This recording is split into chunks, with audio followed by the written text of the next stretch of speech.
أعوذ بالله من الشيطان الرجيم. بسم الله الرحمن الرحيم.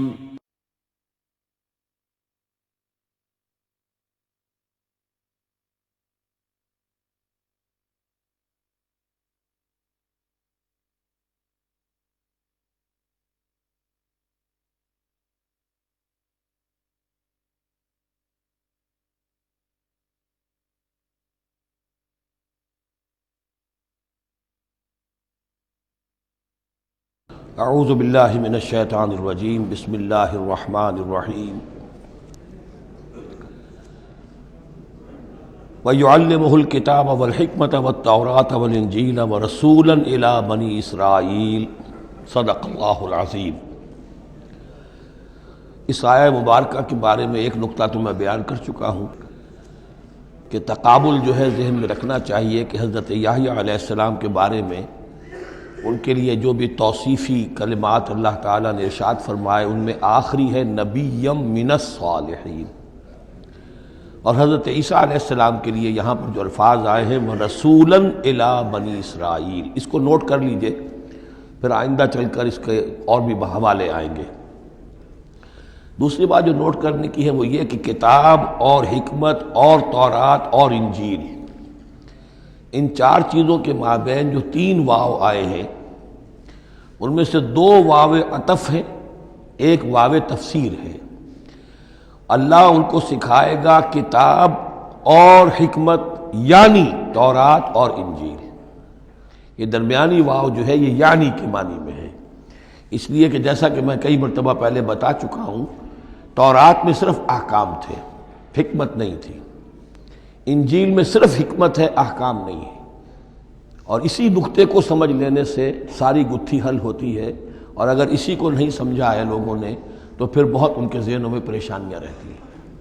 تو اس مقام کو نوٹ کیجئے، وَيُعَلِّمُهُ الْكِتَابَ وَالْحِكْمَةَ، اللہ اسے سکھائے گا کتاب بھی اور حکمت بھی، وَالتَّوْرَاةَ وَالْإِنْجِيلَ، یعنی تورات بھی اور انجیل بھی، وَرَسُولًا إِلَىٰ بَنِي إِسْرَائِيلَ انی قد جئتکم بآیۃ من ربکم۔ ابھی تک گفتگو ہو رہی تھی کہ حضرت مریم سلام علیہا کو یہ ساری خوشخبریاں اللہ تعالیٰ کی طرف سے دی گئی۔ اب یوں سمجھیے، to cut a long story short, درمیان کا وقفہ، ان کی ولادت ہوئی، وہ پلے بڑھے، وہ ساری تاریخ بیچ میں سے حذف کر کے نقشہ کھینچا جا رہا ہے اب کہ حضرت مسیح علیہ السلام نے اب اپنی دعوت کا آغاز کر دیا ہے۔ انی قد جئتکم بآیۃ من ربکم، میں تمہارے پاس آیا ہوں تمہارے رب کی طرف سے نشانی لے کر۔ انی اخلق لکم من الطین کہیئۃ الطیر، کہ میں تمہارے سامنے یا تمہارے لیے بناتا ہوں گارے سے ایک پرندے کی شکل، فانفخ فیہ، پھر میں اس میں پھونک مارتا ہوں، فیکون طیرا باذن اللہ، تو وہ بن جاتا ہے اڑتا ہوا پرندہ اللہ کے حکم سے۔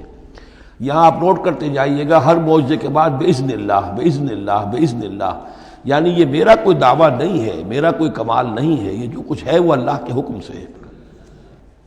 وَأُبْرِئُ الْأَكْمَحَ وَالْأَبْرَصَ وَأُحْيِي الْمَوْتَىٰ بِإِذْنِ اللَّهِ، اور میں شفا دے دیتا ہوں مادرزاد اندھے کو بھی اور کوڑھی کو بھی، اور میں مردہ کو زندہ کر دیتا ہوں بِإِذْنِ اللَّهِ، اللہ کے حکم سے۔ وَأُنَبِّئُكُم بِمَا تَأْكُلُونَ وَمَا تَدَّخِرُونَ فِي بُيُوتِكُمْ، اور میں تمہیں یہ بھی بتا سکتا ہوں کہ تم کیا کھاتے ہو اور کیا چیزیں تم نے اپنے گھروں میں ذخیرہ کر رکھی ہیں۔ ان فی ذلک لآیۃ لکم، اس میں تمام چیزوں میں تمہارے لیے نشانی ہے، ان کنتم مومنین، اگر تم ایمان والے ہو یا ایمان لانا چاہو، یعنی یہ کہ اپنی رسالت کے صداقت اور حقانیت کے دلیل کے طور پر یہ معجزات پیش فرمائے۔ وَمُصَدِّقًا لِمَا بَيْنَ يَدَيَّ مِنَ التَّوْرَاةِ، اور میں تصدیق کرتے ہوئے آیا ہوں اس کی کہ جو میرے سامنے موجود ہے تورات میں سے۔ وَلِأُحِلَّ لَكُمْ بَعْضَ الَّذِي حُرِّمَ عَلَيْكُمْ، اور تاکہ میں کچھ حلال قرار دوں تم پر وہ چیزیں جو تم پر حرام کر دی گئی ہیں۔ یہ اصل میں اشارہ ہے سبت کے حکم کے بارے میں، کہ جیسے ہمارے ہاں بھی بعض جو مذہبی مزاج کے لوگ ہوتے ہیں ان میں پھر بڑی سختی پیدا ہو جاتی ہے، غلو کرتے چلے جاتے ہیں دین کے احکام میں۔ تو سبت کے حکم میں یہودیوں نے اس حد تک غلو کر لیا تھا کہ کسی مریض کو دعا کرنا اس کے لیے کہ اللہ اس کو شفا دے دے، یہ بھی نہیں کرنا، کچھ نہیں کرنا، کوئی کام، گویا کہ یہ بھی دنیا کا کام ہے۔ لہذا اس کی ایک انتہا تک وہ پہنچ گئے تھے جن کو آ کے حضرت مسیح علیہ السلام نے پھر اس کی وضاحت کی کہ یہ چیز کے اس کی تقاضوں میں شامل نہیں ہے۔ وَجِئْتُكُمْ بِآیَةٍ مِّن رَبِّكُمْ، اور میں تمہارے پاس لے کر آیا ہوں نشانی تمہارے رب کی طرف سے، فَاتَّقُوا اللَّهَ وَأَطِیعُونِ، پس اللہ کا تقوی اختیار کرو اور میری اطاعت کرو۔ ان اللہ ربی و ربکم فاعبدوہ، یقیناً اللہ ہی میرا بھی رب ہے اور تمہارا بھی رب ہے، پس اسی کی بندگی کرو۔ ھذا صراط مستقیم، یہی سیدھا راستہ ہے۔ آپ کو یہی الفاظ ملیں گے سورہ مریم میں انشاءاللہ۔ فلما احس عیسیٰ منہم الکفر، اب پھر دیکھیے وہی درمیانی وقفوں کو چھوڑتے ہوئے یہ دعوت میں کتنا عرصہ لگا، کئی سال کے بعد اب مخالفت ہوئی، اور مخالفت ہوئی ان کے علماء کی طرف سے۔ یہود کے جو علماء تھے شدید ترین مخالفت انہوں نے کی، ان کی مسندوں کو خطرہ ہو گیا، ان کی چودراہٹیں جو ہے وہ خطرے میں پڑ گئی، تو انہوں نے مخالفت کی، اور اس وقت تک ظاہر بات ہے کہ یہودیوں پر ان کے علماء کا جو ہے اثر و رسوخ بہت زیادہ تھا۔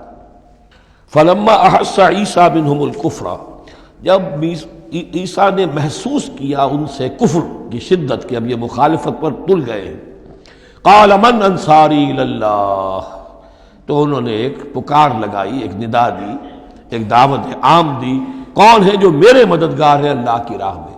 یعنی اب جو کشاکش ہونے والی ہے، جو تصادم ہونے والا ہے، اس میں ایک حزب اللہ بنے گی اور ایک حزب الشیطان ہوگا، کون ہے جو میرا مددگار ہو الی اللہ، اللہ کے کام میں۔ یہی اصل اساس ہے دین میں کام کرنے کے لیے کہ اسی بنیاد پر کوئی شخص اٹھے کہ میں دین کا یہ کام کرنا چاہتا ہوں، کون ہے جو میرا ساتھ دے۔ یہ ایک بالکل طبعی طریقہ ہوتا ہے جماعت سازی کا، ایک داعی اور داعی پر اعتماد کرنے والے، داعی سے اتفاق کرنے والے لوگ اس کے ساتھی بن جاتے ہیں۔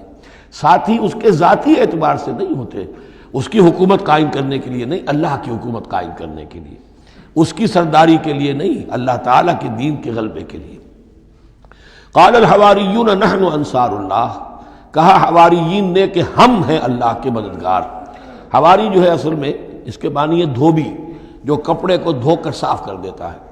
یہ لفظ پھر آگے بڑھا ہے اپنے کردار کو صاف کرنا، اپنے اخلاق کو صاف کرنا، لیکن چونکہ حضرت مسیح علیہ السلام کی بہت سی جو تبلیغ تھی وہ گلیلی جھیل کے کناروں پر ہوتی تھی، اب وہاں ظاہر بات ہے جھیل جو ہے بڑی تھی، وہ سمندر کی طرح ہے، جھیل نہیں ہے، بہت بڑی جھیل ہے، تو وہاں وہ کبھی دھوبی ہوتے تھے، ان میں تبلیغ کرتے تھے، کہیں مچھیرے ہوتے تھے مچھلیاں پکڑنے والے، جا کے انہیں تبلیغ کرتے تھے کہ اے مچھلیوں کے پکڑنے والوں، مچھلیوں کا شکار کرنے والوں، آؤ کہ میں تمہیں انسانوں کا شکار کرنا سکھاؤں۔ اور ان دھوبیوں میں تبلیغ کی ہے، تو ان میں سے کچھ لوگ جو ہیں انہوں نے اپنے آپ کو پیش کر دیا۔ قال الحواریون نحن انصار اللہ آمنا باللہ، ہم ایمان لائے اللہ پر، واشہد بأننا مسلمون، تو آپ بھی اب گواہ رہیے گا کہ ہم اللہ کے فرمانبردار ہیں۔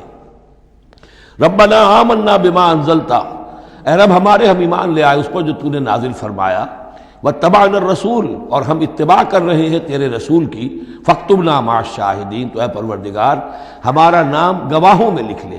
یہ گواہ یہی ہے کہ جو لفظ اختیار کیا گیا ہے اب عیسائیوں کے خاص فرقے کی طرف سے، یہواز وٹنسز، یہوا کا لفظ جو ہے وہ عبرانی میں خدا کے لیے، خدا کے گواہ، یعنی وہی بات کہ جو قرآن مجید میں آئی ہے، وَكَذَلِكَ جَعَلْنَاكُمْ أُمَّةً وَسَطًا لِتَكُونُوا شُهَدَاءَ عَلَى النَّاسِ وَيَكُونَ الرَّسُولُ عَلَيْكُمْ شَهِيدًا، تو اللہ ہمیں اپنے گواہوں میں ہمارا نام لکھ لے، یہواز وٹنسز۔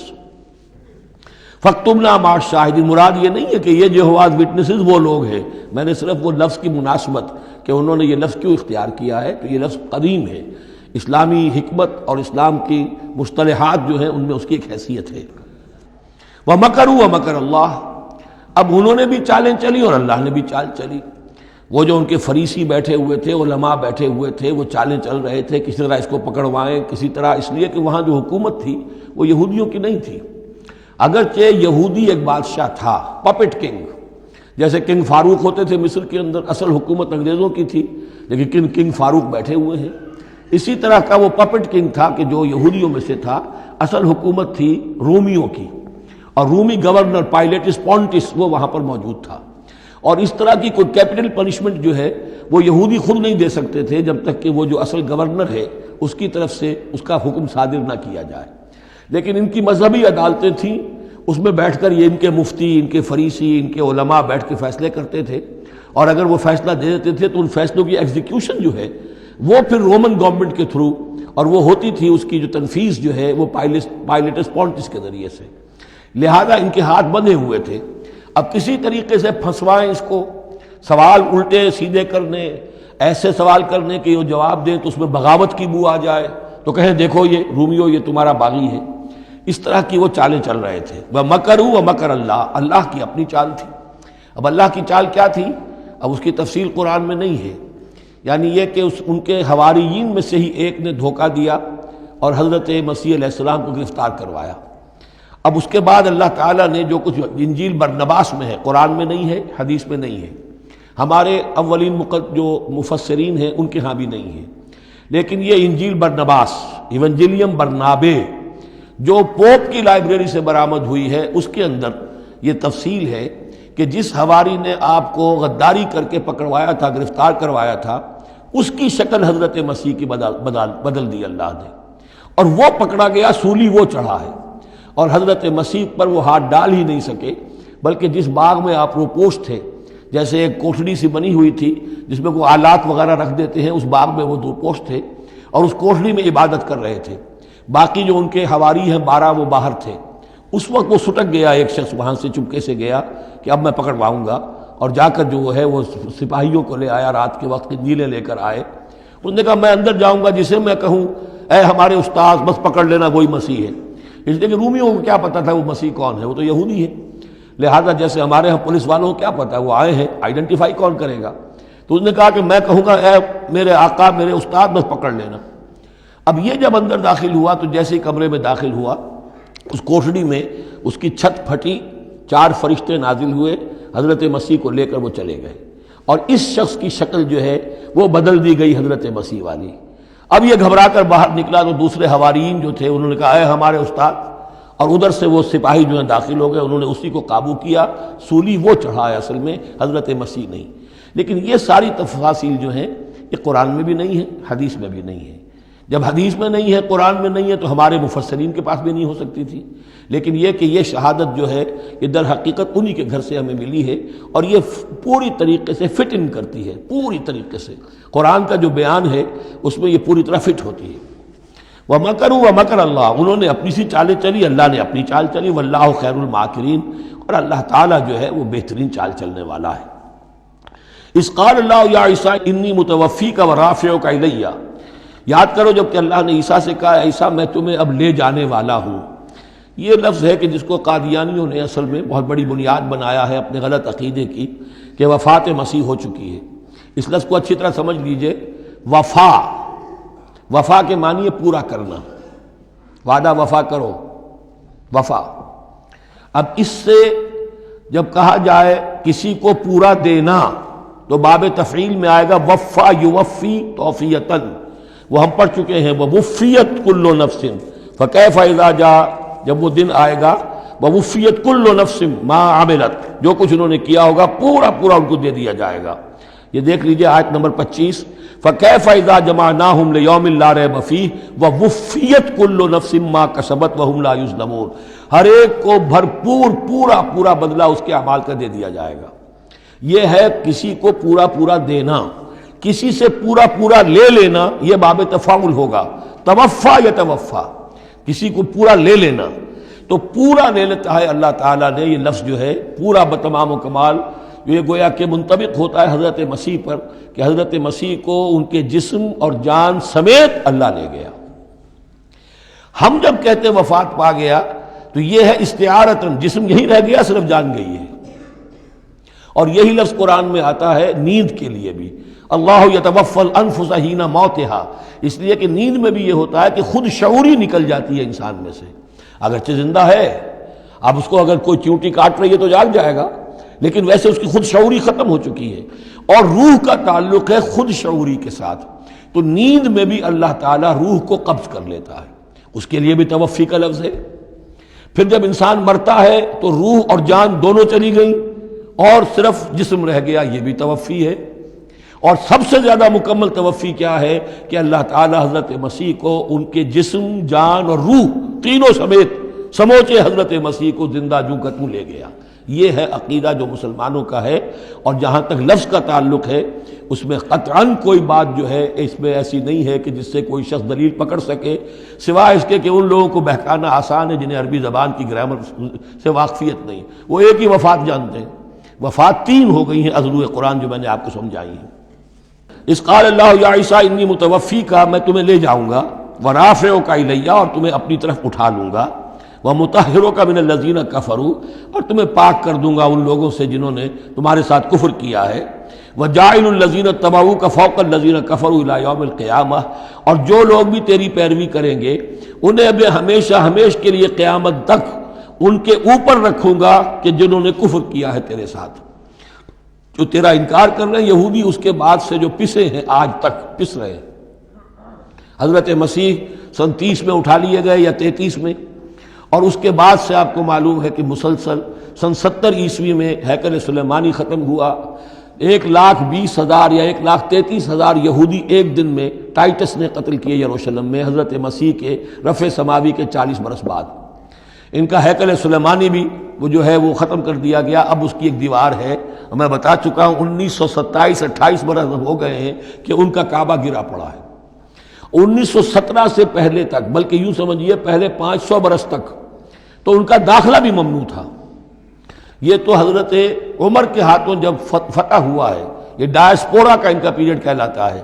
ایک پیریڈ ان کا کیپٹیوٹی کا تھا، جبکہ وہ نیبوکڈنیزر لے گیا تھا انہیں اور بیبیلونیا میں قید میں رکھا ہے، وہ ہے ان کا پیریڈ آف کیپٹیوٹی۔ اس کے بعد واپس آئے حضرت عزیر کے زمانے میں، دوبارہ دوسرا ٹیمپل بنایا، اس کے بعد یہ ٹیمپل سن 70 عیسوی میں ختم ہوا، اور ڈائسپورا کہلاتا ہے کہ منتشر ہو جانا۔ انہیں وہاں سے نکال دیا گیا تھا کہ تم دفع ہو جاؤ یہاں سے، فلسطین میں تم نہیں رہ سکتے۔ کوئی روس چلا گیا، کوئی ہندوستان چلا گیا، کوئی مصر چلا گیا، کوئی اور یورپ چلا گیا، پوری دنیا میں پھیل گئے۔ یہ ڈائسپورا اولاً ختم ہوا ہے حضرت عمر رضی اللہ تعالیٰ عنہ کے ہاتھ سے، جب فتح ہوا ہے یروشلم۔ اس وقت حضرت عمر نے اس کو یروشلم کو اوپن سٹی قرار دیا کہ یہاں عیسائی بھی آ سکتے ہیں، مسلمان بھی آ سکتے ہیں، یہودی بھی آ سکتے ہیں، یہ سب کا مشترک شہر ہے۔ لیکن جو عیسائی تھے یروشلم کے، انہوں نے جب ہینڈ اوور کیا تھا، فتح نہیں کیا تھا مسلمانوں نے یروشلم، ایک ٹریٹی کے تحت، ایک معاہدے کے تحت ہینڈ اوور کیا تھا۔ اس معاہدے میں یہ شرط انہوں نے لکھوائی تھی کہ یہودیوں کو یہاں آباد ہونے کی اجازت نہیں دیں گے۔ چنانچہ یہ اجازت تو ہو گئی حضرت عمر کے زمانے سے کہ آ سکتے ہیں، زیارت کر سکتے ہیں، لیکن یہاں رہ نہیں سکتے، پراپرٹی پرچیز نہیں کر سکتے، کوئی مکان نہیں بنا سکتے، سیٹل نہیں ہو سکتے۔ یہ رہا ہے جب تک کہ موجود رہی ہے اسلامی خلافت۔ ترکوں نے بھی اجازت نہیں دی، بڑی سے بڑی رشوتیں یہودیوں نے دینی چاہیے انہیں، اور در حقیقت خلافت کا خاتمہ جو کروایا یہودیوں نے وہ اس لیے کہ انہیں یہ نظر آتا تھا کہ اس خلافت کے ہوتے ہوئے ہمارے لیے ممکن نہیں رہے گا کہ ہم کسی طرح بھی فلسطین میں دوبارہ آباد ہو سکیں۔ لیکن پھر برطانیہ کے جو وزیر تھا بالفور، اس کے ذریعے سے انہوں نے بالفور ڈیکلریشن 1917 میں حاصل کیا ہے۔ پھر ان کو حق ملا ہے کہ یہ یہاں آ کر جائیداد بھی خرید سکتے ہیں، سیٹل بھی ہو سکتے ہیں، اور اس کے یوں سمجھیے کہ 31 برس کے بعد پھر اسرائیل کی ریاست وجود میں آئی ہے۔ یہ تاریخ ذہن میں رہے۔ اگرچہ 1917 کے بعد سے انہیں کچھ سانس تو مل گیا ہے، اب ایک طرح سے محسوس ہوتا ہے کہ دنیا میں بڑے اقتدار پر ہیں، مٹھی بھر ہیں، یہ زیادہ سے زیادہ 13-14 ملین ہے، 1.5 کروڑ سے بھی کم، لیکن پوری دنیا کی معیشت جو ہے اس کا بڑا حصہ ان کے کنٹرول میں ہے۔ لیکن پھر بھی یہ سب کچھ جو ہے وہ عیسائیوں کی سپورٹ کی وجہ سے ہے۔ اگر عیسائی ان کی مدد نہ کریں تو ان کا تو یوں سمجھیے کہ ٹکڑے اڑا کر رکھ دیں عرب ایک دن میں۔ لیکن اب پیچھے پوری امریکہ کی حکومت ہے، امریکہ کے حواریین ہیں، خاص طور پر west white Anglo Saxon Protestants, امریکہ اور برطانیہ، وہ تو گویا کہ ان کے درخرید ہیں ایک طرح سے، اور بھی جو ممالک ہیں عیسائی، اب یہ فتح کر چکے ہیں ان سب کو، عیسائیوں کے اوپر ان کا غلبہ ہے۔ اس لیے اب جو شکل ہے وہ بھی یہ ہے کہ ان کا وجود ہے یہی کہ عیسائی ہیں اوپر، اور یہ معنوی طور پر سازشی انداز میں انہیں کنٹرول کر رہے ہیں۔ اذ قال اللہ یا عیسیٰ انی متوفیک ورافعک الی ومطہرک من الذین کفروا وجاعل الذین اتبعوک فوق الذین کفروا الی یوم القیامہ ثم الی مرجعکم فاحکم بینکم فیما کنتم فیہ تختلفون۔ پھر تم سب جو ہے تمہارا لوٹنا میری ہی طرف ہے، اور پھر میں تمہیں بتا دوں گا اور فیصلہ کر دوں گا تمہارے مابین ان باتوں میں جن میں تم اختلاف کر رہے تھے۔ فَأَمَّا الَّذِينَ كَفَرُوا فَأُعَذِّبُهُمْ عَذَابًا شَدِيدًا فِي الدُّنْيَا وَالْآخِرَةِ، تو وہ لوگ کہ جو کفر کی روش اختیار کریں گے میں انہیں عذاب دوں گا، بہت سخت عذاب، دنیا میں بھی اور آخرت میں بھی۔ وما لهم من ناصرین، اور نہیں ہوں گے ان کے لیے کوئی مددگار۔ وَأَمَّا الَّذِينَ آمَنُوا وَعَمِلُوا الصَّالِحَاتِ، اور جو ایمان لائیں گے اور نیک عمل کریں گے، فَيُوَفِّيهِمْ، اب دیکھیے وفا یوفی دینا، پورا پورا دینا، تو ان کو وہ پورا پورا دے گا، اجورہم، ان کا اجر۔ واللہ لا يحب الظالمین، اللہ ظالموں کو پسند نہیں کرتا۔ ذالک نتلوہ علیک من الآیات والذکر الحکیم، یہ وہ چیزیں ہیں جو ہم آپ کو پڑھ کر سنا رہے ہیں۔ گویا کہ یہاں بھی پس منظر میں حضرت جبرائیل علیہ الصلوۃ والسلام ہے کہ یہ اللہ تعالیٰ کی آیات ہیں اور ذکر حکیم ہے جو ہم آپ کو پڑھ کر سنا رہے ہیں۔ ان مثل عیسیٰ عند اللہ کا مثل آدم، عیسیٰ کی مثال اللہ کے نزدیک آدم کی سی ہے۔ خلقہ من تراب ثم قال له کن فیکون، اسے بنایا مٹی سے پھر کہا ہو جا، وہ ہو گیا۔ اب یہ آیت وہ ہے قرآن مجید میں کہ جو لوگ بھی اسپیشل کریشن کے قائل ہیں کہ حضرت آدم کسی ایولیوشن کے نتیجے میں کسی سپیشیز کے وجود میں آنے کے بعد اس کے ایک فرد کی حیثیت سے نہیں ان کا استفاع ہوا، بلکہ وہ اسپیشلی کریٹ کیے گئے ہیں مٹی سے براہ راست، ان کے حق میں یہ آیت دلیل ہے۔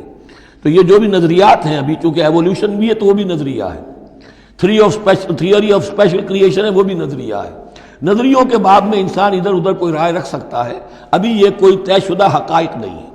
ان میں ہم غور کر سکتے ہیں کہ قرآن مجید میں کس مقام پر کس چیز کے لیے کوئی تائید یا کوئی تھوڑی سی توثیق نکلتی ہے۔ تو اللہ کے نزدیک تو عیسیٰ کی مثال ایسے ہی ہے جیسے آدم، اسے مٹی سے بنایا اور کہا کن فیکون۔ تو اب اگر آدم اگر اسپیشل کریشن کا معاملہ ہے تو نہ باپ نہ ماں، بغیر باپ اور بغیر ماں کے، تو کیا وہ الہ بن گئے؟ بنانے والا تو اللہ ہے۔ حضرت عیسیٰ ماں تو ہے باپ نہیں ہے، حمل تو ہوا ہے، 9 مہینے ماں کے پیٹ میں تو رہے ہیں، تو وہ تو آدم سے کم معاملہ ہوا تخلیق میں اعجاز کے اعتبار سے۔ اور حضرت اس سے کم تر ذرا دیکھ لو تو بوڑھے پھونس حضرت زکریا اور بوڑھی پھونس ان کی اہلیہ جو ساری عمر بانج رہیں اور ان کو اللہ نے اولاد دے دی۔ تو یہ سارے جو ہیں معجزات ہیں، اللہ کا اختیار ہے، جو چاہے کرے، اس سے کسی کی الوہیت کی دلیل نہیں نکلتی۔ الحق من ربک، یہ حق ہے آپ کے رب کی طرف سے، فلا تکن من الممترین، تو ہرگز نہ ہو جانا اس میں شک کرنے والوں میں سے۔ فمن حاجک فیہ، تو اے نبی جو بھی اس معاملے میں آپ سے اب بھی حجت بازی کرے، جھگڑا کرے، بحث کر رہا ہے، ابھی سینگ الجھا رہا ہے بحث کے اندر، من بعد ما جاءک من العلم، جبکہ آپ کے پاس تو العلم آ چکا، آپ جو بات کہہ رہے ہیں وہ علی وجہ البصیرت کہہ رہے ہیں، فقل تعالوا، تو اب آخری چیلنج کیا ہے؟ کہہ دیجئے اچھا آؤ۔ یہ جو ان کا آیا تھا، 2 بڑے بڑے ان کے لاٹ پادری تھے، ابو حارثہ ابن علقمہ اور قرز بن علقمہ، اور ان کی سرکردگی میں 70 افراد تھے جو کہ نجران سے آئے تھے۔ یہ سارا کئی دن معاملہ چلتا رہا، اور پھر آخر میں حضور سے کہا گیا اچھا آپ مباہلہ کیجئے، قل، ان سے کہہ دیجئے تعالوا، آؤ، ندعو ابناءنا وابناءکم، آؤ ہم بلاتے ہیں اپنے بیٹوں کو، تم بلاؤ اپنے بیٹوں کو، ونساءنا ونساءکم، ہم بلا لیتے ہیں اپنی عورتوں کو، تم بلاؤ اپنی عورتوں کو، وانفسنا وانفسکم، اور ہم بھی آ جاتے ہیں تم بھی آ جاؤ، ثم نبتہل، پھر ہم گڑ گڑا کر اللہ سے دعا کریں، فنجعل لعنت اللہ علی الکاذبین، تو ہم کہیں کہ اے اللہ جو ہم میں سے جھوٹا ہو اس پر لعنت کر دے۔ یہ مباہلہ ہے، اور یہ مباہلہ ہوتا ہے کب؟ جب کہ احقاق حق ہو چکے، بات پوری واضح ہو جائے، آپ کو یقین ہو کہ یہ میرا مخاطب جو ہے بات سمجھ گیا ہے، صرف ضد میں اڑا ہوا ہے، اس وقت پھر یہ مباہلہ آخری شے ہوتی ہے تاکہ ظاہر ہو جائے۔ اگر تو واقعتاً اسے یقین ہے تو وہ مباہلہ کی چیلنج قبول کر لے گا، اور اگر دل میں چور ہے، وہ جانتا ہے کہ حق بات تو اسی کی ہے، اور لہذا پھر وہ مباہلہ نہیں کرے گا۔ چنانچہ یہی ہوا، انہوں نے مباہلے سے انکار کیا، فرار کی راہ اختیار کی، اور ایسے ہی چلے گئے۔ فمن حاجک فیہ من بعد ما جاءک من العلم فقل تعالوا ندعو ابناءنا وابناءکم ونساءنا ونساءکم وانفسنا وانفسکم ثم نبتہل فنجعل لعنت اللہ علی الکاذبین ان ھذا لہو القصص الحق، یہ ہے صاف صاف جو بھی سرگزشت ہے صحیح اور حق، وہ یہ ہے، وما من الہ الا اللہ، اور نہیں ہے کوئی معبود اللہ کے سوا، وَإِنَّ اللَّهَ لَهُوَ الْعَزِيزُ الْحَكِيمُ، اور یقیناً اللہ تعالیٰ ہی ہے زبردست اور کمال حکمت والا۔ یہاں اب دوسرا حصہ ختم ہو گیا، یہ 31 آیات ہیں، 32 اور 31 مل کر یہ 63 آیت پر۔ فَإِن تَوَلَّوْا، پھر اگر وہ پیٹھ موڑ لیں فَإِنَّ اللَّهَ عَلِيمٌ بِالْمُفْسِدِينَ، یہاں آ کر 63 آیات ہوئی. پھر اگر وہ پیٹھ موڑ لیں تو اللہ تعالیٰ خوب جانتا ہے مفسدوں کو کہ یہ ماننے والے نہیں ہیں، لہذا وہ پورا قافلہ واپس چلا گیا. اب یہ جو تیسرا حصہ نصف اول کا آ رہا ہے، یہ پھر انہی 4 رکوعوں کے بہت مشابہ ہے کہ جو سورہ بقرہ میں آئے تھے 15ویں سے لے کر 18ویں رکوع تک، جس میں تحویل قبلہ، حضرت ابراہیم کا ذکر، کعبے کا ذکر، پھر اہل کتاب کو دعوت، وہ کیفیت آپ کو یہاں ملے گی. قُلْ يَا أَهْلَ الْكِتَابِ تَعَالَوْا إِلَىٰ كَلِمَةٍ سَوَاءٍ بَيْنَنَا وَبَيْنَكُمْ، اے نبی کہیے اے اہل کتاب. اب یہاں جمع کر لیا گیا یہود اور نصارہ دونوں کو. وہاں گفتگو زیادہ تر یا بنی اسرائیل تھی. ابھی تک حضرت عیسیٰ کا معاملہ تھا، وہ گویا کہ نصرانیوں سے بات تھی. اب ہے اہل کتاب، دونوں کے دونوں. قُلْ يَا أَهْلَ الْكِتَابِ تَعَالَوْا إِلَىٰ كَلِمَةٍ سَوَاءٍ بَيْنَنَا وَبَيْنَكُمْ، کہیے کہ اے کتاب والو آؤ ایک ایسی بات کی طرف جو ہمارے اور تمہارے مابین بالکل برابر ہے، متفق علیہ ہے. وہ کیا ہے؟ اللہ نعبد الا اللہ، اللہ کے سوا کسی کی بندگی نہ کرے. ولا نشرک بہ شیئا، اس کے ساتھ کسی چیز کو شریک نہ ٹھہرائیں. ولا یتخذ بعضنا بعضا اربابا من دون اللہ، اور ہم میں سے کوئی ایک دوسرے کو اللہ کے ساتھ رب نہ بنا لے. اس سے مراد کیا ہے؟ جیسے کہ پوپ کو انہوں نے رب بنا لیا کہ پوپ کو اختیار ہے جس چیز کو چاہے حلال قرار دے دے، جس چیز کو چاہے حرام قرار دیتے. یہ گویا کہ ان کو اس کو پوپ کو بھی رب مان لینا ہے. چنانچہ یہ واقعہ ہے کہ مشہور جو سخی تھے حاتم طائی، ان کے بیٹے عدی ابن حاتم رضی اللہ تعالیٰ عنہ، وہ ایمان لائے، عیسائی تھے پہلے. تو انہوں نے ایک مرتبہ حضور سے کہا کہ یہ قرآن یہ کہتا ہے کہ ہم نے اللہ کے سوا کسی اور کو رب بنا لیا، تو یہ بات کچھ سمجھ میں نہیں آئی، ہم نے تو کسی کو رب نہیں بنایا. تو حضور نے فرمایا کیا یہ صحیح نہیں ہے کہ تمہارے جو پادری کہہ دیں، جو پوپ کہہ دیں کہ یہ حق ہے، یہ صحیح ہے، یہ جائز ہے، اس کو تم جائز مان لیتے ہو، جس کو وہ کہہ دیں حرام ہے حرام مان لیتے ہو کہ جی ایسا تو ہے. تو یہ حق جو ہے یہ صرف اللہ کا ہے، اور جو اس حق کو اختیار کرتا ہے وہ گویا رب ہونے کا دعویٰ کرتا ہے. اب یہ ساری قانون سازی جو شریعت کے خلاف کی جا رہی ہے، یہ خدائی کا دعویٰ ہے جو لوگ کر رہے ہیں بیٹھے ہوئے. اور ان ہاؤسز میں پہنچنے کے لیے جو بےتاب ہوتے ہیں اور اس کے لیے کروڑوں روپیہ خرچ کرتے ہیں، جہاں جا کر یا تو پہلے طے ہو جائے یا کوئی قانون سازی کتاب و سنت کے منافی نہیں ہو سکتی، پھر جائیے، پھر وہاں پر جا کر قانون سازی کتاب و سنت کے دائرے کے اندر کیجیے. لیکن جہاں یہ نہیں ہے تو وہ جو فرمایا یہاں پر نوٹ کر لیجئے، تعالوا الی کلمۃ سواء بیننا وبینکم الا نعبد الا اللہ ولا نشرک بہ شیئا ولا یتخذ بعضنا بعضا اربابا من دون اللہ فإن تولوا، پھر اگر وہ منہ موڑ لیں، فقولوا، اے مسلمانوں تم کہو، فقولوا اشہدوا بأننا مسلمون، اچھا بھائی آپ لوگ گواہ رہے ہم تو مسلمان ہیں، ہم نے تو اللہ کی اطاعت قبول کر لی، ہم ان تینوں باتوں پر قائم رہیں گے. آپ کو اگر پسند نہیں ہے تو آپ کی مرضی. یا اہل الکتاب، اے کتاب والو، لم تحاجون فی ابراہیم، تم ابراہیم کے بارے میں کیوں جھگڑتے ہو؟ وما انزلت التوراۃ والانجیل الا من بعدہ، حالانکہ تم بھی مانتے ہو کہ تورات بھی ان کے بعد نازل ہوئی، انجیل بھی بعد میں نازل ہوئی. یہودیت بعد کی پیداوار ہے اور نصرانیت بھی بعد کی پیداوار ہے. تو ما کان ابراہیم یہودیا ولا نصرانیا ولکن کان حنیفا مسلما، وہ تو مسلمان تھے، وہ تو اللہ کے فرما بردار تھے، یہودی یا نصرانی تو نہیں تھے. افلا تعقلون، تو کیا تم عقل سے کام نہیں لیتے؟ ہاں انتم ہؤلاء حاججتم فیما لکم بہ علم، دیکھو یہ تم لوگ اب تک جو بھی باتیں کرتے رہے ہو، تم نے مباحثہ کیا ہے، وہ ان چیزوں کے بارے میں بھی ہے جس کا تمہیں کچھ علم ہے. فلم تحاجون فیما لیس لکم بہ علم، ایسی چیزوں کے بارے میں حجت بازی کیوں کرتے ہو جن کے لیے تمہارے پاس کوئی دلیل ہی نہیں، کوئی بنیاد نہیں، کوئی علم نہیں. ابراہیم کو کیا قرار دو گے، نصرانی یا یہودی؟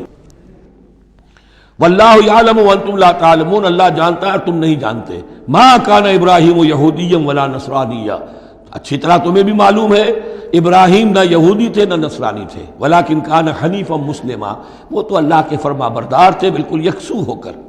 وما کان من المشرکین، اور نہ ہی وہ مشرکوں میں سے تھے. گویا کہ 3 طبقات جو موجود تھے عرب میں اس وقت، یا مشرکین عرب تھے، وہ بھی اپنے آپ کو منسوب کرتے تھے، وہ تو چونکہ نسل تو حضرت اسماعیل کی ہے تو وہ بھی کہتے تھے ہمارے رشتہ ابراہیم سے ہے، یہودی بھی نصرانی بھی. لیکن فرمایا ابراہیم جو ہے وہ نہ یہودی تھے نہ نصرانی تھے نہ مشرک تھے. ان اول الناس بابراہیم الذین اتبعوہ، یقیناً ابراہیم سے سب سے زیادہ قربت رکھنے والے لوگ تو وہ ہیں جو ان کی پیروی کرتے ہیں. اور وہ کون ہے؟ وَهَذَا النَّبِيُّ، یہ نبی محمد صلی اللہ علیہ وسلم، وَالَّذِينَ آمَنُوا، اور وہ کہ جو ان پر ایمان لائے، وَاللَّهُ وَلِيُّ الْمُؤْمِنِينَ، اور اللہ ان مومنوں کا ساتھی ہے، مددگار ہے، پشت پناہ ہے، حمایتی ہے۔ وَدَّت طَائِفَةٌ مِّنْ أَهْلِ الْكِتَابِ لَوْ يُضِلُّونَكُمْ وَمَا يُضِلُّونَ إِلَّا أَنفُسَهُمْ وَمَا يَشْعُرُونَ، اہل کتاب کا ایک گروہ جو ہے تلا ہوا ہے اس پر، آرزومند ہے کہ اے مسلمانوں تمہیں کسی طریقے سے گمراہ کر دیں۔ لَوْ يُضِلُّونَكُمْ وَمَا يُضِلُّونَ إِلَّا أَنفُسَهُمْ، وہ نہیں گمراہ کر سکیں گے مگر اپنے آپ کو، وَمَا يَشْعُرُونَ، انہیں اس کا شعور نہیں ہے۔ یا اہل الکتاب، دیکھیے کو انداز جو ہے بڑا ہی داعیانہ، جیسا کہ وہ جو 5واں رکوع تھا سورہ بقرہ کا، اس طرح کا انداز ہے یہاں۔ یا اہل الکتاب لما تکفرون بآیات اللہ وانتم تشہدون، اے کتاب والو، اے اہل کتاب، کیوں تم اللہ تعالیٰ کی آیات کا انکار کرتے ہو جبکہ تم اس کے قائل ہو، پہچان چکے ہو، دل میں جان چکے ہو۔ یا اہل الکتاب لما تلبسون الحق بالباطل وتکتمون الحق وانتم تعلمون، اے اہل کتاب کیوں تم حق کے اوپر باطل کا ملمہ چڑھاتے ہو، کیوں حق کو چھپاتے ہو جانتے بوجھتے۔ یہ بھی اس 5ویں رکوع میں آیت موجود تھی، ولا تلبسوا الحق بالباطل وتکتموا الحق وانتم تعلمون۔ وقالت طائفۃ، اب ایک بڑی سازش کا ذکر ہو رہا ہے کہ جو انہوں نے کی تھی مسلمانوں کے خلاف اور محمد رسول اللہ کو ناکام بنانے کے لیے۔ اس سازش کا پس منظر کیا تھا کہ چونکہ صورتحال یہ آ چکی تھی دنیا کے سامنے کہ جو ایک مرتبہ دائرہ اسلام میں داخل ہو جاتا تھا، اب چاہے اسے مار دیں، اسے پیٹیں، اسے بھوکا رکھیں، اسے سزا دیں، جو بھی ٹارچر کریں، واپس نہیں آتا۔ تو دھاک بیٹھ گئی نا کہ اسلام کے اندر کوئی ایسی کشش ہے، اسلام کے اندر کوئی ایسی حقانیت ہے، کوئی ایسی مٹھاس ہے کہ ایک آدمی بڑی سے بڑی قربانی دینے کو تیار ہے، ایک دفعہ اسلام قبول کرنے کے بعد اسلام کو سے دستبردار ہونے کو تیار نہیں۔ یہ جو ساکھ بن گئی تھی اس کو توڑنے کا ذریعہ سوچا انہوں نے کہ ایسا کرو، صبح کے وقت اعلان کرو کہ ہم ایمان لے آئے، سارا دن محمد کی صحبت میں رہو صلی اللہ علیہ وسلم، شام کو کہہ دو جی دیکھ لیا ہم نے، کچھ نہیں ہے یہاں، یہ دور کے ڈھول سہانے ہیں، ہم تو اپنے ہی کفر میں جا رہے ہیں، اپنے ہی راستے پہ جا رہے ہیں۔ اب اس سے یقیناً کچھ لوگ سمجھیں گے کہ انہوں نے سازش کی ہوگی، کچھ لوگ سمجھیں گے کہ بھائی بڑے متقی لوگ تھے، بڑے خشوع و خضوع کے ساتھ آئے تھے، بڑے اعلان کے ساتھ، شان کے ساتھ انہوں نے کلمہ کہا تھا اور ایمان قبول کیا تھا، پھر دیکھو سارے دن حضور کی محفل میں بیٹھے رہے ہیں، کچھ نہ کچھ تو دیکھا ہی ہوگا نا آخر، ایسے کیسے یہ لوگ چلے گئے۔ عام لوگوں کے دلوں میں وسوسہ اندازی جو ہے اس سے کرنا بہت آسان کام ہے، وہ سازش تھی جو بنائی، اور اسی کا اصل میں تعلق ہے قتل مرتد کی سزا۔ اسلامی ریاست میں اس سازش کا راستہ روکنے کے لیے یہ سزا تجویز کی گئی ہے کہ جو شخص ایمان لے آئے پھر کفر میں جائے گا تو قتل کر دیا جائے گا، کیونکہ اسلامی ریاست کی بنیاد ہے، آئیڈیولوجیکل ریاست ہے یہ، ایمان اور اسلامی تو اس کی بنیاد ہے، اس کی جڑوں کو کھولنے والی جو چیز ہو سکتی ہے اس کی تو پوری جو ہے اس کی بندش اور اس کا سد باب ہونا چاہیے۔ وقالت طائفة من اہل الکتاب آمنوا بالذی انزل علی الذین آمنوا وجہ النہار، اور اہل کتاب کے گروہ نے یہ طے کیا ایمان لاؤ اس چیز پر جو نازل کی گئی ہے ان اہل ایمان پر صبح کے وقت، دن چڑھے، وَاکْفُرُوا آخِرَہُ، اور کفر کر دو، اعلان کفر کر دو دن کے آخر میں، لعلہم یرجعون، شاید ان میں سے بھی کچھ لوٹ آئیں، اندر سے جا کے کچھ لوگوں کو تو گھسیٹ لائیں گے ہم کہ وہ جو ہے وہ بھی اسلام کو چھوڑ دیں، وہ مشتبہ ہو جائے معاملہ، ان پر وسوسہ پیدا ہو جائے۔ وَلَا تُؤْمِنُوا إِلَّا لِمَنْ تَبِعَ دِينَكُمْ، اور دیکھو ہرگز ایمان نہ لانا مگر اسی چیز پر کہ جو تمہارے دین کی پیروی کرے، ماننی اسی کی بات ہے۔ یعنی خطرہ بھی تھا کہ 4-6 اگر ہم جا کر حضور کے پاس اگر چند گھنٹے گزاریں گے تو کہیں ایسا نہ ہو کہ ہم میں سے کوئی واقعی پھر اس کا دل کھل جائے، طے کر کے گئے دیکھو ایمان نہیں لانا ہے ہم نے، وَلَا تُؤْمِنُوا إِلَّا لِمَنْ تَبِعَ دِينَكُمْ، اس پر ایمان نہیں لانا ہے ہم نے، لیکن صرف اعلان کرنا ایمان کا۔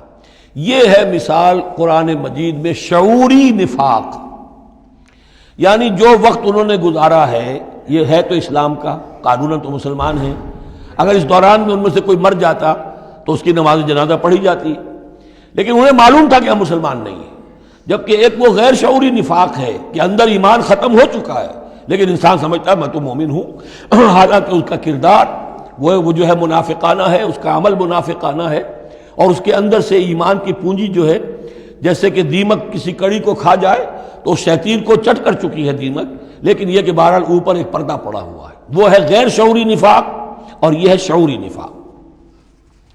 قل ان الہدی ھدی اللہ، اے نبی ان سے کہہ دیجئے دیکھو اصل ہدایت تو اللہ کی ہدایت ہے۔ ان یؤتی احد، اب یہاں پر پھر ان کا قول آ رہا ہے کہ دیکھو ایمان لانا نا، ان یؤتی احد مثل ما اوتیتم، مبادا کسی کو وہ شے دے دی جائے جو تمہیں دی گئی تھی۔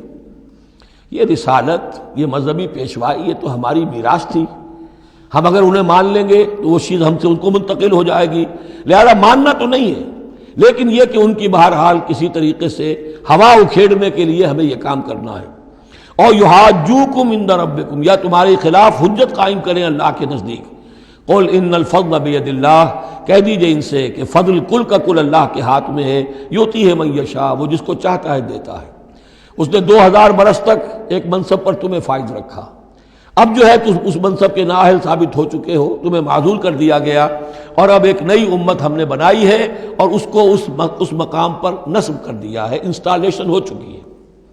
واللہ ذو الفضل العظیم، قل ان الفضل بید اللہ یؤتیہ من یشاء واللہ واسع علیم، اللہ بہت وسعت والا اور جاننے والا ہے۔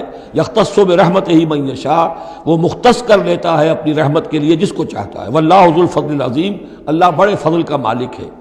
ومن اہل الکتاب، اب یہاں ایک اور نقطہ سمجھ لیجئے کہ برے سے برے گروہ کے اندر بھی کہیں نہ کہیں کوئی افراد اچھے بھی ہوتے ہیں۔ داعی کے لیے یہ ضروری ہے کہ ان کو بھی مینشن کرتا رہے کہ ان میں اچھے لوگ بھی ہیں، تاکہ وہ جو لوگ ہیں ان کے دلوں کے اندر نرمی پیدا ہو۔ اسی طرح برے سے برے آدمی میں کوئی اچھائی بھی ہے، آپ اگر اسے دعوت دے رہے ہیں حق کی طرف، اس میں جو اچھائی ہے اس کو مانیے، تاکہ اسے معلوم ہو کہ اسے مجھ سے قد نہیں ہے، دشمنی نہیں ہے، جو میری بات واقعی اچھی ہے اس کو تو یہ تسلیم کر رہا ہے، لیکن جو بات غلط ہے اس کو رد کر رہا ہے۔ تو یہ دعوت کا اور تبلیغ کا بہت اہم حصہ ہے۔ اگر آپ ٹوٹلی نگیٹ کر دیں گے تو وہ بھی کہے گا کہ یہ بھی اندھا بہرا ہے تو میں بھی اندھا بہرا رہوں، یہ میری اچھائی کو بھی نہیں دیکھ سکتا، صرف میری برائی نظر آ رہی ہے۔ اور اگر وہ سمجھے کہ میری برائی کی بھی صحیح نشاندہی کر رہا ہے، جو میری اچھائی ہے اس کو بھی مان رہا ہے، تو اس کا دل کھلے گا، وہ آپ کی بات سنے گا۔ وَمِنْ أَهْلِ الْكِتَابِ مَنْ إِنْ تَأْمَنْهُ بِقِنْطَارٍ، اہل کتاب میں سے ایسے بھی ہیں کہ اگر ان کے پاس تم امانت رکھوا دو ڈھیروں مال، یؤدیہ الیک، وہ تمہیں پورا پورا واپس کر دے گے۔ امانت دار ان میں موجود ہیں۔ وَمِنْهُمْ، اور ان میں سے ایسے بھی ہیں، مَنْ إِنْ تَأْمَنْهُ بِدِینَارٍ، ان کے پاس اگر ایک دینار بھی امانت رکھوا دو، لا یؤدیہ الیک، وہ تمہیں واپس نہیں کرے گا، ادا نہیں کرے گا تمہیں، الا ما دمت علیہ قائما، الا یہ کہ تم اس کے سر کے اوپر کھڑے ہو جاؤ، مسلط ہو جاؤ، تب تو دے دے گا، ورنہ نہیں دے گا۔ اچھا یہ ہے ان کے اکثر کا کردار، لیکن جو بھی تھوڑے بہت تھے ان میں ان کی اچھائی کا بھی ذکر کر دیا۔ اور بالفعل اس قسم کے کردار کے لوگ جو ہیں وہ عیسائیوں میں تھے، یہودیوں میں تو نہ ہونے کے برابر تھے، لیکن اہل کتاب کا مسئلہ ہو رہا ہے تو اس میں یہ دونوں گروپ موجود ہیں۔ ذالک بانہم، اور یہودیوں میں یہ کردار کیوں آ گیا ہے، کیوں بے ایمانی خیانت کیوں آ گئی؟ ذالک بانہم قالوا لیس علینا فی الامیین سبیل، یہ اس لیے کہ انہوں نے یہ عقیدہ گھڑ لیا ہے کہ ان امیین کے بارے میں ہم پر کوئی ملامت نہیں ہے۔ یہ اچھی طرح سمجھ لیجئے، یہودیوں کا یہ عقیدہ تورات میں نہیں ہے، لیکن اصل جو کتاب ہے ان کی مذہبی وہ تورات نہیں ہے، تالمود ہے۔ یوں سمجھیے کہ تورات تو ہے ام الکتاب ان کی جو بھی ہے، لیکن جو ان کا ساری شریعت ہے، جو ان کے ضوابط ہیں، قوانین ہیں، قواعد ہیں، عبادات کی تفاصیل ہیں، وہ سب ہیں تالمود میں۔ اور تالمود میں یہ بات موجود ہے کہ یہودی کے لیے یہودی سے جھوٹ بولنا حرام، غیر یہودی سے جیسے چاہو جھوٹ بولو۔ یہودی کے لیے کسی یہودی کا مال ہڑپ کرنا ناجائز حرام، غیر یہودی جینٹائلز اور گوئمز ان کا مال جس طرح چاہو دھوکے سے، بائی ہوک بائی کروک، جس طرح چاہو ہڑپ کرو۔ تو یہ ہمارے اوپر مؤاخذہ ہی نہیں ہے، اس لیے کہ یہ جو لوگ ہیں غیر یہودی، یہ انسان ہے ہی نہیں، یہ اصل میں انسان نما حیوان ہے، اور ان سے فائدہ اٹھانا ہمارا حق ہے، جیسے کہ گھوڑے کو تانگے میں جوتنا انسان کا حق ہے، بیل کو اپنے حل کے اندر جوت لینا یہ انسان کا حق ہے۔ تو ہمارا حق ہے ان حیوانوں سے ہم جو چاہے لوٹ لیں، کھسوٹ لیں، ان کی رضامندی سے لے لیں، ظلم کریں، اس میں ہم پر کوئی پکڑ نہیں ہوگی، کوئی محاسبہ نہیں۔ یہ تالمود میں باقاعدہ لکھا ہوا ہے۔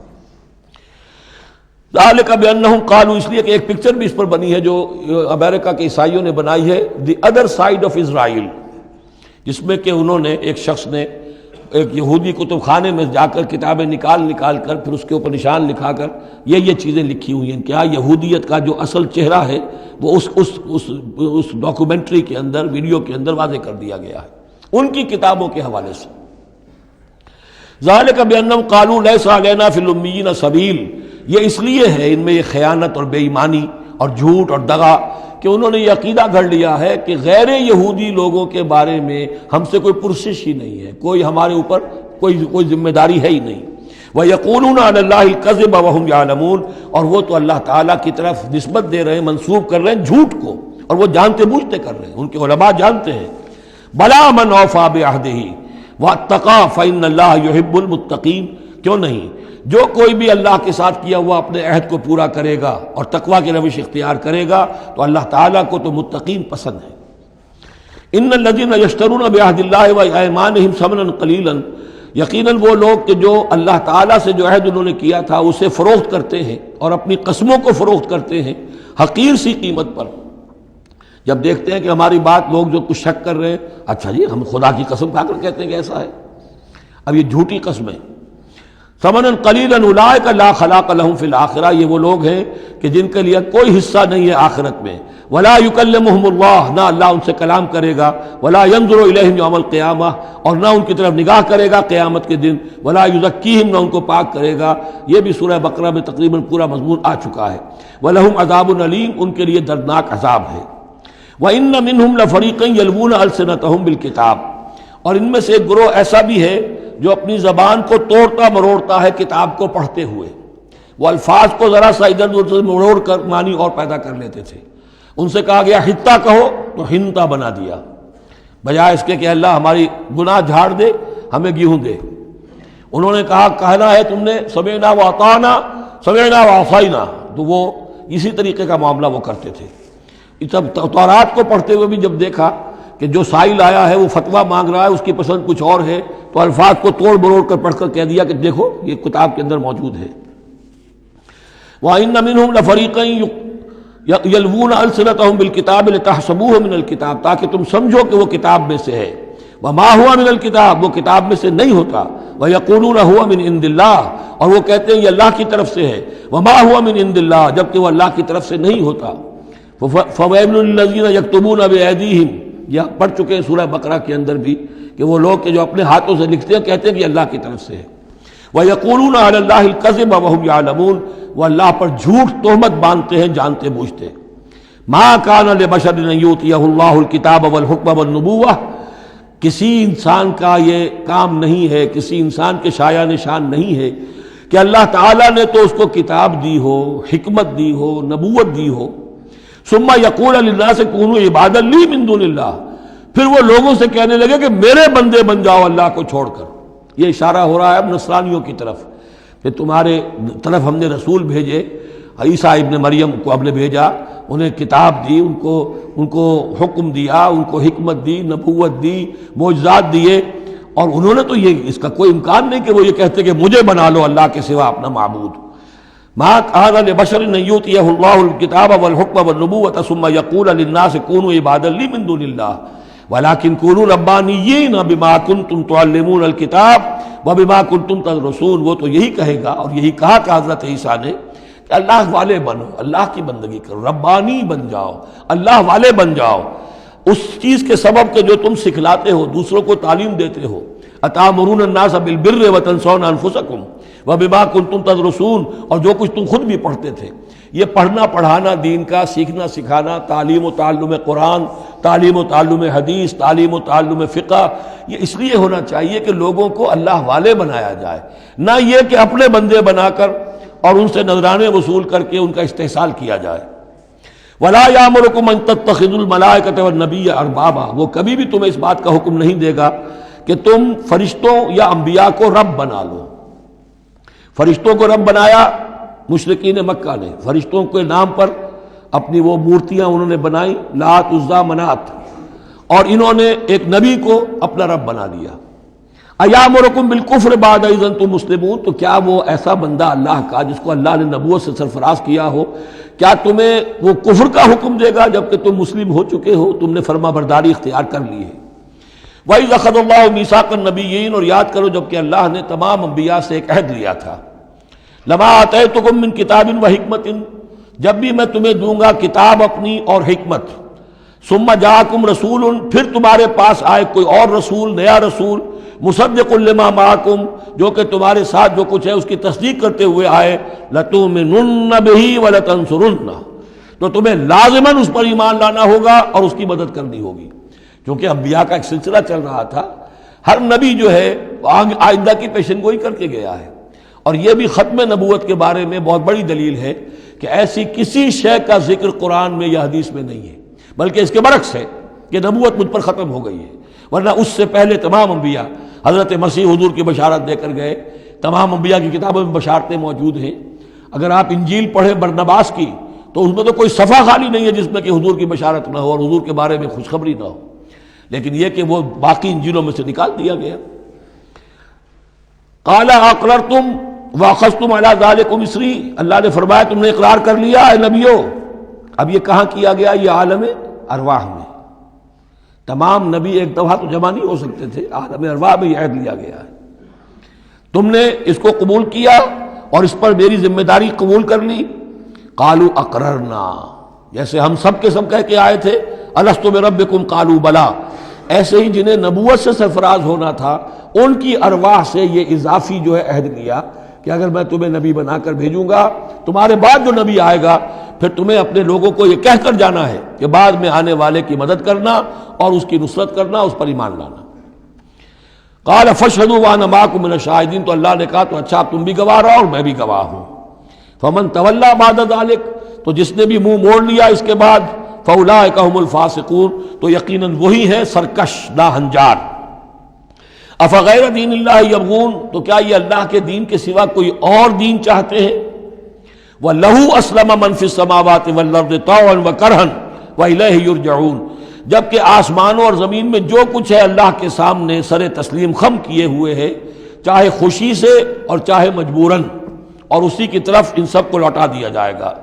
قُلْ آمَنَّا بِاللَّهِ، یہ دیکھیے 16ویں رکوع کی سورہ بقرہ کی آیات جو ہیں تقریباً تھوڑے سے لفظی فرق کے ساتھ، کہیے آمنا باللہ، ہم ایمان لائے اللہ پر، وما انزل علینا، جو نازل کیا گیا ہم پر، وما انزل علی ابراہیم و اسماعیل و اسحاق و یعقوب والاسباط، اور جو کچھ نازل کیا گیا ابراہیم پر، اسماعیل پر، اسحاق پر اور یعقوب پر اور ان کی اولاد پر، وما اوتی موسیٰ و عیسیٰ والنبیون من ربہم، جو بھی موسیٰ کو دیا گیا، عیسیٰ کو دیا گیا، تمام انبیاء کو دیا گیا ان کے رب کی طرف سے، لا نفرق بین احد منہم ونحن لہ مسلمون، ہم ان میں سے کسی ایک کے مابین بھی کوئی تفریق نہیں کرتے اور ہم تو اللہ کے فرما بردار ہیں۔ وَمَن يَبْتَغِ غَيْرَ الْإِسْلَامِ دِينًا فَلَن يُقْبَلَ مِنْهُ، جو کوئی اس اسلام کے سوا کوئی دین اختیار کرے گا اللہ اسے اس کی جانب سے قبول نہیں کرے گا۔ وَهُوَ فِي الْآخِرَةِ مِنَ الْخَاسِرِينَ، اور آخرت میں وہ پھر خسارے پانے والوں میں سے ہو کر رہے گا۔ كَيْفَ يَهْدِي اللَّهُ قَوْمًا كَفَرُوا بَعْدَ إِيمَانِهِمْ، کیسے ہدایت دے گا اللہ ان لوگوں کو جو ایمان کے بعد کافر ہو گئے۔ اس کا کیا مطلب ہے؟ یعنی ان کے دل ایمان لے آئے تھے، مان لیا تھا، حقیقت منکشف ہو گئی تھی، جیسے سورۃ النمل میں ہم پڑھیں گے وَجَحَدُوا بِهَا وَاسْتَيْقَنَتْهَا أَنفُسُهُمْ ظُلْمًا وَعُلُوًّا، انہوں نے انکار تو کیا لیکن ان کی جی نے، دل نے ان کے یقین کر لیا تھا کہ بات صحیح ہے۔ دل اقراری ہے، زبان انکاری ہے۔ زبان انکاری کیوں ہے؟ ظلمًا وعلوا، حق تلفی کرنے کے لیے اور اپنی سربلندی کے لیے، اپنی چودراہٹ کے لیے، بغیم بینہم، ورنہ دل ان کے ایمان لا چکے تھے۔ تو کیف یہدی اللہ قوما کفروا بعد ایمانہم، کہ جب حق منکشف ہو گیا، دل نے گواہی دے دی کہ حق ہے، پھر بھی کفر کیا۔ وَشَهِدُوا أَنَّ الرَّسُولَ حَقٌّ، اور انہوں نے گواہی دی کہ رسول حق ہے، آپس میں باتیں کرتے تھے۔ چنانچہ روایت میں آتا ہے کہ جو علقمہ کے دو بیٹے جو ہیں ابو حارثہ اور کرز، جب یہ چلے تھے یمن سے، نجران سے، تو کہیں ٹھوکر لگی کرز کے گھوڑے کو، تو اس نے کہا تعیس العمد، ہلاک ہو جائے وہ دور والا، یعنی جس کی طرف ہم جا رہے ہیں، محمد کی طرف صلی اللہ علیہ وسلم۔ اس پر بڑے بھائی نے کہا، ابو حارثہ نے، تعیست امک، تیری ماں ہلاک ہو جائے۔ اس نے کہا کیوں؟ میں نے تو محمد کو کہا تھا جو کچھ کہا تھا، تمہیں کیوں اس طرح برا لگا؟ انہوں نے کہا تمہیں معلوم نہیں ہے وہ وہی نبی ہیں، ہم پوری طرح جان چکے ہیں وہ وہی نبی ہیں، ان کی شان میں گستاخی نہیں کریں گے، پکڑے جائیں گے ہم، وہ نبی ہیں اور وہی ہیں جن کے ہم منتظر تھے۔ انہوں نے کہا پھر مانتے کیوں نہیں؟ تم جانتے ہو ان بادشاہوں نے ہمیں بڑا مقام دیا ہوا ہے، رومن امپائر کے تحت تھے یہ لوگ اور مصر کی حکومت کے، اور انہوں نے ہمیں مقام دے رکھا ہے، ہمیں دولت دی ہے، ہمیں مال دیا ہے، ہمیں حیثیت دی ہے، مراتب دیے ہیں، اگر ہم نے محمد کو مان لیا تو سب چھن جائیں گے۔ یہ باقاعدہ روایت میں موجود ہے۔ ابھی آتے ہوئے تو جاتے ہوئے کیا حال ہوگا آپ اس کا اندازہ کیجئے، جبکہ مباہلے سے فرار کر کے گئے ہیں۔ وَشَهِدُوا أَنَّ الرَّسُولَ حَقٌّ، وہ گواہی دے چکے ہیں کہ رسول حق پر ہیں اور حق ہیں۔ وَجَاءَهُمُ الْبَيِّنَاتُ، اور ان کے پاس کھلی کھلی نشانیاں آ چکی ہیں۔ وَاللَّهُ لَا يَهْدِي الْقَوْمَ الظَّالِمِينَ، اللہ ایسے ظالموں کو ہدایت نہیں دیتا۔ أُولَٰئِكَ جَزَاؤُهُمْ أَنَّ عَلَيْهِمْ لَعْنَةَ اللَّهِ وَالْمَلَائِكَةِ وَالنَّاسِ أَجْمَعِينَ، یہ تو وہی لوگ ہیں کہ جن کا بدلہ یہ ہے کہ ان پر اللہ کی بھی لعنت ہے، فرشتوں کی بھی اور تمام انسانوں کی بھی۔ یہ الفاظ بھی سورہ بقرہ میں آ چکے ہیں۔ خالدین فیہا، وہ اسی لعنت میں رہیں گے۔ لا یخفف عنہم العذاب، ان کے عذاب میں کوئی تخفیف نہیں کی جائے گی۔ ولا ہم ینظرون، نہ انہیں کوئی مہلت ملے گی۔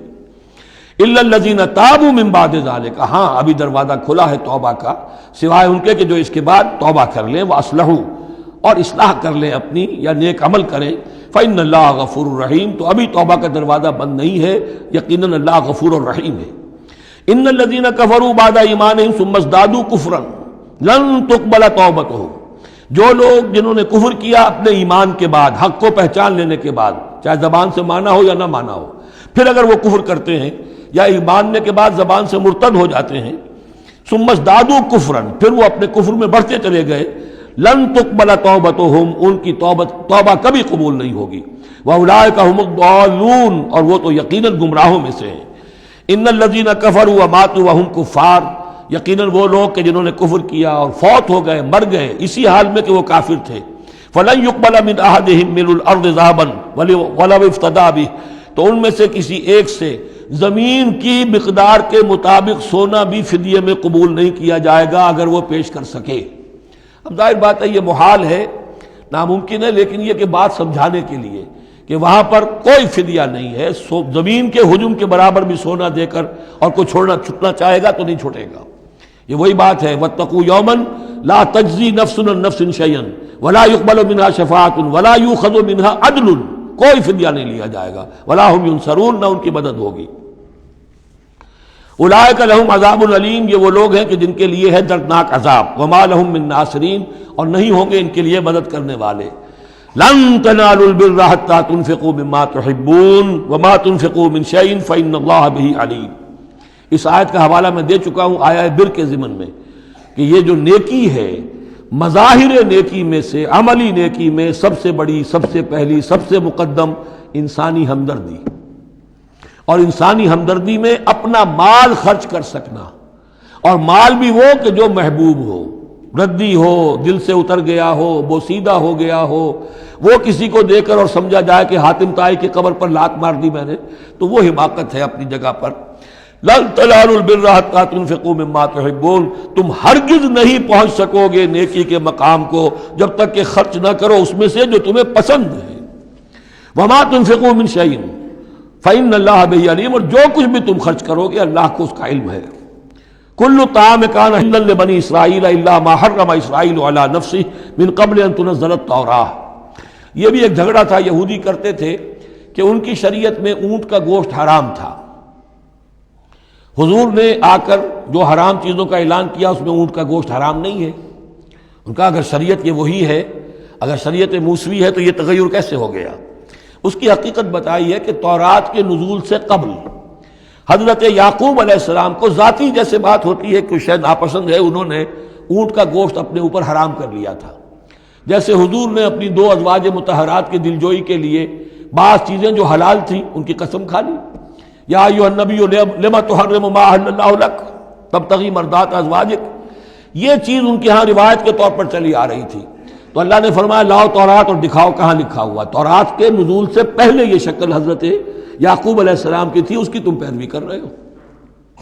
تو کھانے پینے کی وہ چیزیں جو اسلام نے حلال کی ہیں، کل طعام کان حلا لبنی اسرائیل، وہ بنی اسرائیل کے لیے بھی حلال تھی، الا ما حرم اسرائیل علی نفسہ، سوائے ان چیزوں کے کہ جنہیں حرام ٹھہرا لیا تھا اسرائیل، اسرائیل سے مراد حضرت یعقوب اللہ کے بندے عبداللہ، علی نفسہ ہی، اپنی جان پر، من قبل ان تنزل التوراۃ، اس سے پہلے کہ تورات نازل ہو۔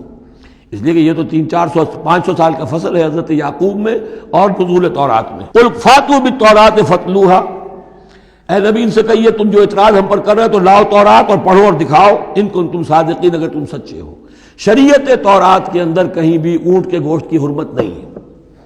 فمن افترى علی اللہ الکذب من بعد ذلک فاولئک هم الظالمون، اور جو لوگ اس کے بعد بھی اللہ کی طرف جھوٹ منسوب کرتے رہے تو یہ لوگ ظالم ہیں۔ اب ان سے کیا آدمی گفتگو کرے؟ قل صدق اللہ، کہہ دیجئے اللہ نے جو کچھ کہا صحیح فرمایا۔ فاتبعوا ملت ابراہیم حنیفا، بس پیروی کرو ملت ابراہیم کی جو یکسو تھے یا یکسو ہو کر، یہ حنیفہ کا لفظ دونوں طرف جا سکتا ہے، ابراہیم کی صفت یا حال حنیفہ، اور یہ اتباع کا حال بھی ہو سکتا ہے۔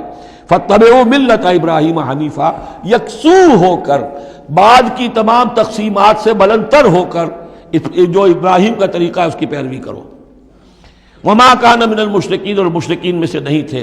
ان اول بیت وضع للناس للذی بمکہ، یقیناً پہلا گھر جو لوگوں کے لیے بنایا گیا اللہ کی عبادت کے لیے وہ وہی ہے جو بکہ میں ہے۔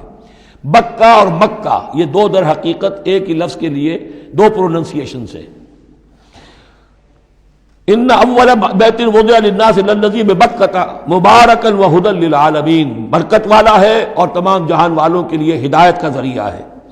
فیہ آیات بینات المقام و ابراہیم، اس میں آیات بینات ہیں۔ ترتیب دیکھ لیجئے، وہاں کے 4 رکوع جو تھے ان میں پہلے اس کا ذکر ہوا تھا، پھر باقی ساری گفتگو تھی۔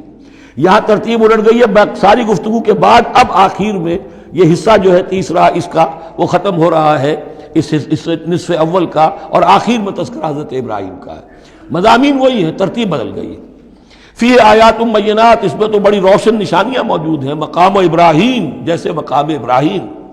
ومن دخلہ کان آمنا، اور جو بھی اس میں داخل ہو جاتا ہے امن میں آ جاتا ہے۔ بدترین پورے عرب کے اندر خوریزی ہوتی تھی، لیکن حرم میں اپنے باپ کے قاتل کو بھی اگر دیکھ لیتے تھے تو کچھ نہیں کہتے تھے۔ یہ ایسی روایت اس حرم کی رہی ہے اور آج تک ہے اللہ کے فضل و کرم سے، کہ وہاں پر امن ہی امن ہے، دار الامن۔ من دخلہ کان آمنا وَلِلَّهِ عَلَى النَّاسِ حِجُّ الْبَيْتِ مَنِ اسْتَطَاعَ إِلَيْهِ سَبِيلًا، اور للہ علی الناس، اب لام اور علی کو یہاں نوٹ کر لیجئے، اللہ کا حق ہے لوگوں پر کہ وہ حج کرے اس کے گھر کا، جو بھی استطاعت رکھتا ہو اس کے سفر کی۔ للہ علی الناس، اللہ کا حق ہے لوگوں پر، حج البیت، گھر حج کرنا بیت اللہ کا، من استطاع الیہ سبیلا، جو بھی استطاعت رکھتا ہو راستے کی، سفر کی۔ ومن کفرا، اب یہاں کفرا کے معنی کیا ہوں گے؟ جو استطاعت کے باوجود حج نہیں کرتا وہ گویا کہ کفر کرتا ہے۔ ومن کفر فإن اللہ غنی عن العالمین، تو وہ اللہ تو غنی ہے تمام جہانوں سے۔ قل یا اہل الکتاب لم تکفرون بآیات اللہ، اب آخری یہ آیات ہیں، بڑا ہی انداز جو ہے جھنجھوڑنے کا، اور جیسے کہ پیئرسنگ آئیز کے ساتھ دیکھ کر کسی سے بات کی جائے اور اس کے یعنی نگاہیں گاڑ کر اس پر۔ قل یا اہل الکتاب لم تکفرون بآیات اللہ، کیوں اللہ کی آیات کا انکار کر رہے ہو؟ واللہ شہید علی ما تعملون، اور جبکہ جو کچھ تم کر رہے ہو اللہ اسے دیکھ رہا ہے۔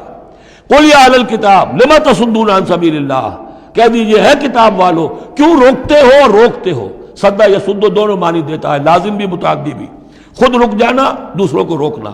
کیوں رکتے ہو اور روکتے ہو اللہ کے راستے سے؟ من آمنا، جو ایمان لے آتا ہے، تبغونہا عوجا، تم اس کے لیے ٹیڑھ تلاش کرتے ہو، سازشیں کرتے ہو کہ صبح کو ایمان لاؤ اور شام کو کافر ہو جاؤ، تاکہ یہ ایمان والے جو ہیں ان کے دل میں بھی وسوسے اور دغدغے پیدا ہو جائیں۔ من آمن تبغونہا عوجا، تم چاہتے ہو کہ وہ بھی کج راستہ اختیار کر لے، وانتم شہداء، اور تم خود جانتے ہو جو کچھ کر رہے ہو۔